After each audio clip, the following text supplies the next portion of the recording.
The following is a presentation of the Eagles Sports Network. This is the Eagles Sports Network. I'm the voice of the Eagles, Adam Cavalier, alongside Carson-Newman head football coach Mike Clowney. Mike, at long last, we get to debut the 2022 schedule, and it feels like anytime we do one of these, it really is fascinating to watch behind the scenes. It happened in real time. And this year, week 2, took a bit to fill, but Carson-Newman, for the first time ever, will take on Franklin Pierce, rounding out a non-conference schedule. Already had week 1 set. West Georgia, you get a return game with the Wolves heading to Carrollton.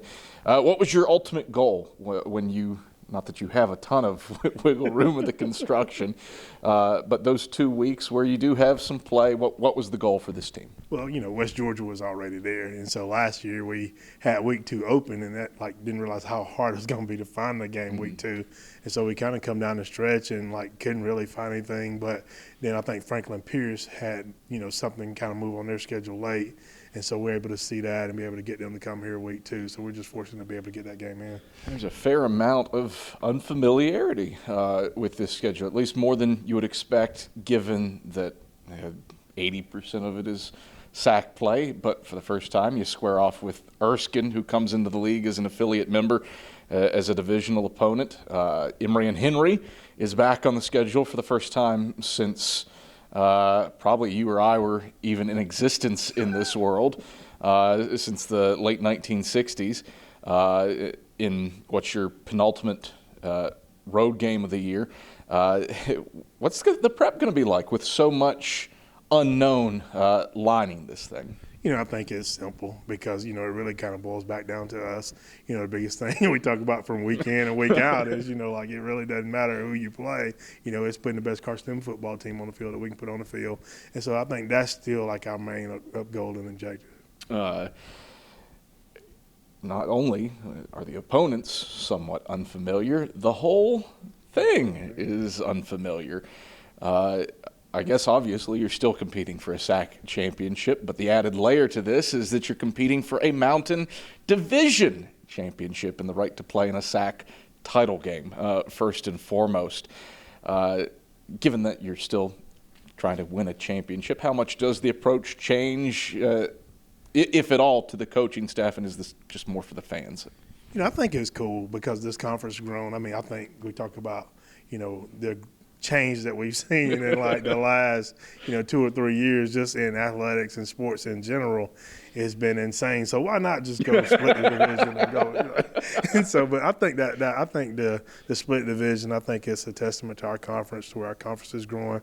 As a football league, I know when I was playing, there was the Gulf South that was in this region that was split, and that was always cool to see. Man, they got a league that's big enough to have 2 different sides, and just to be able to see, our conference is able to do that, and the quality of people that they have been able to bring into the conference, as a football league, is something we're looking forward to. It really is interesting. You have to look at cross-divisional games now. There's no Wingate, there's no Barton on the schedule, but you get Limestone, you get Lenore-Rhyne, you get Newberry, and you hope that when you get Catawba, it's for a SAC championship game, and that what's planned is that you're just headed to Salisbury to play Catawba for a trophy.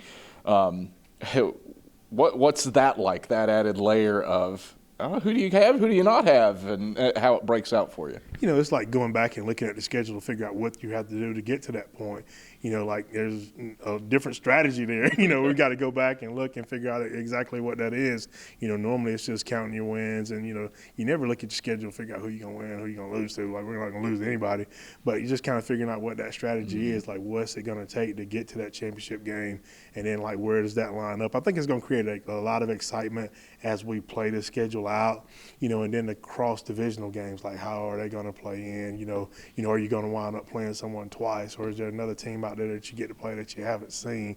So I think there's a lot of stuff that we'll be able to – it'll create a lot more conversation as the season goes along. And the other thing that you have to think about, too, given how Carson-Newman's playoff runs have gone here over the last decade or so, there's a chance you could play the same team 3 times in a season.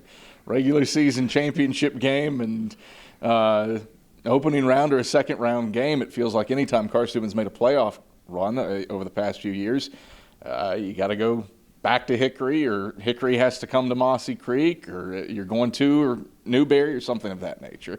So in reality, you could have a little trifecta, a little 3-game weekend baseball series. That's true.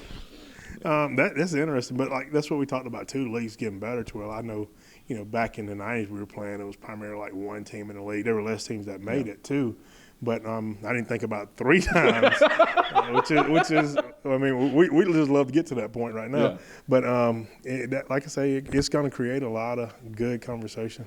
The league as a whole, it feels like, continues to grow, and there are no givens. If you had to circle a home game for somebody to come to, there are a couple of reunions planned. Homecoming, senior days, obviously UVA-wise. You got a night game in the middle of October at home for the first time, at least in a decade since I've been here, when Erskine comes to town. If a Carson-Newman fan is coming from out of town and can only make one, if you had to circle a date that, hey, we need you here, what would that be? I'd say probably homecoming. I mean, that's just because that's the place that you really get to see the most people and have the biggest impact. So homecoming is always a good game to be here, be involved in. All right, Mike Clowney, thanks for the time. Good luck this year. Thank you. That's Carson-Newman head football coach Mike Clowney. I'm the voice of the Eagles, Adam Cavalier, and this is the Eagle Sports Network.